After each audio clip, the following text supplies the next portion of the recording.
that site, it was wine. But for Love and Thunder, we actually have actual Thursday previews, not the 15.7 for whatever site they said. Oh, that's international feed. I guess I didn't read it correctly.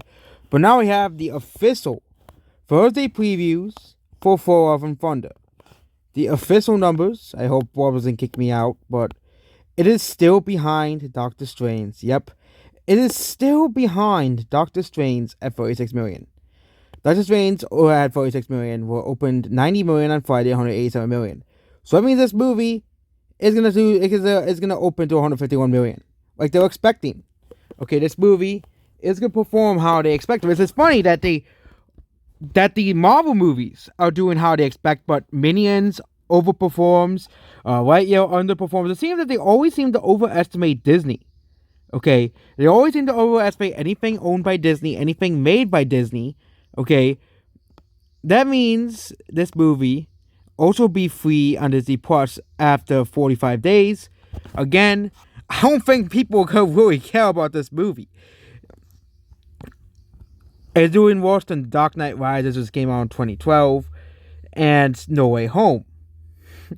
It's an interesting one. It will probably do similar to the Dark Knight Rises at the box office. Okay? But it is still one of the highest openings for a movie. Now, one of the highest openings on Thursday for a movie.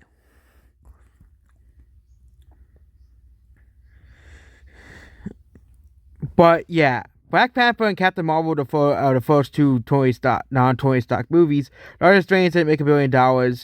And of course the Spider-Man's one did, but, the Spider-Man No Way Home, which didn't have Tony Stark, and of course Spider-Man Far From Home, which also didn't have Tony Stark in it at all, well, they also made $1 billion.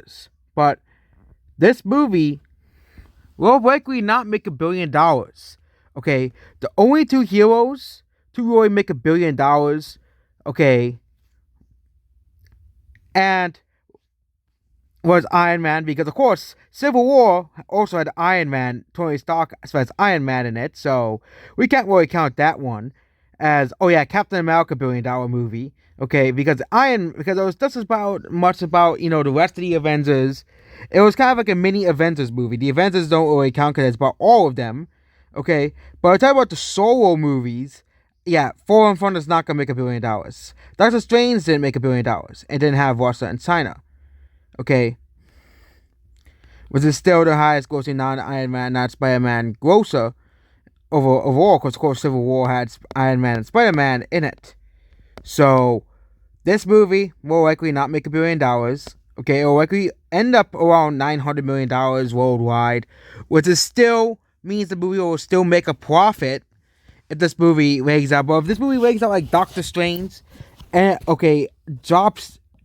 Well, if it makes, there's a possibility this movie might go and make $700 million, which is worse than Ragnarok. Because a lot of people are saying this movie isn't that great, just like Doctor Strange. Okay, and this movie is gonna underperform the quote-unquote expectations. What they're expecting. They're expecting this movie to make $1 billion. That's like Lightyear and Doctor Strange. And both films did not make $1 billion. Both films did not make $1 billion. Okay, Doctor Strange didn't make $1 billion, and Lightyear is a complete box office failure. It seems that only Marvel is keeping Disney afloat at this current moment. Okay, which is the most laughable thing in the world. Because Disney used to be a company that would churn out, non-franchise films and be able to make these films that, would have probably not done that well, but of course Disney, put up them because of the high expectations. Same thing on Pixar. But look at this is Lightyear's numbers. Okay, Lightyear has only made $108 million. Compared to The Rise of Gru's $154 million. Okay. Minions The Rise of Gru has surpassed everything Lightyear has already done. Okay. It will probably not pass its lifetime gross in its first opening weekend, but it's definitely going to make way more money than Lightyear. It's definitely be way more profitable than the Buzz Lightyear movie. Which is hilarious. But yeah, Minions is coming at $241.7 million. It's of course only domestic, and they have not updated the international box office, but this movie should have some international legs as well. this movie should have some international legs going in. I think this movie will have international legs just like Top Gun had. And you see these legs for Minions. This is going to be the worldwide legs. Okay, this movie's going to continue having good legs until the end of this movie's box office run. Okay, this movie's going to probably make $1 billion as much as the Disney fanboys and the Disney worshippers have you to believe.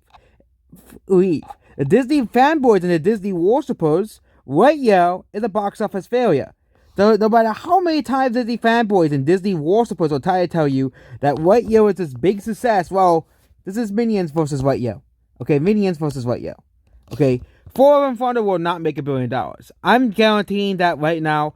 Black Panther might, because of the first movie making $1 billion. There's an actual precedent for the first movie making $1 billion. But I don't think even Black Panther will make $1 billion because of the death of Chadwick Boseman. Chadwick Boseman kept Black Panther. Made Black Panther $1 billion, not Shuri. If the movie's about Shuri, yeah, you can definitely say that that movie's not gonna make $1 billion either. Because Shuri is an unlikable character, and they're making her the main character. But yeah, this is Top Gun sales. I think Minions will be the second movie of the year to make $1 billion. I think it'll make the similar amount to Despicable Me 3. Which means it'll be the third Minions / Despicable Me series. And the media is already crying that they have to review another Despicable Me movie. You have to make it a fourth one. Because of the success of this movie. And the success of Despicable Me 3 and the last Minions. It does seem that this franchise, Minions, will continue making $1 billion more each time. And it seems that the fandom for the Minions, which I thought was only kids and, 50-year-old mothers, well, now the fandom has included now most of Gen Z and a lot of millennials. So, yep, now there's an actual fandom for the Minions. There's an actual fan base for the series. I would be not surprised if we get Despicable Me 4, Despicable Me 5, a couple more Minion spin-offs, until, of course, they give the series a fitting ending, of course. Or, of course, they could give the series a fitting ending while Gru gets old and the Minions. It would be a pretty sad. Gru gets old, and of course in Despicable Me 6 it'll be like Rocky. In Despicable Me 5, Gru passes on the torch to, of course, the daughters. I think that'll be a pretty good ending to the Despicable Me series, that Gru will pass down the torch to the daughters, and of course now the daughters have to look after the Minions. Kind of like a lot of people are saying that that's what the ending of the series should be. So yep, that's basically about this video. Goodbye.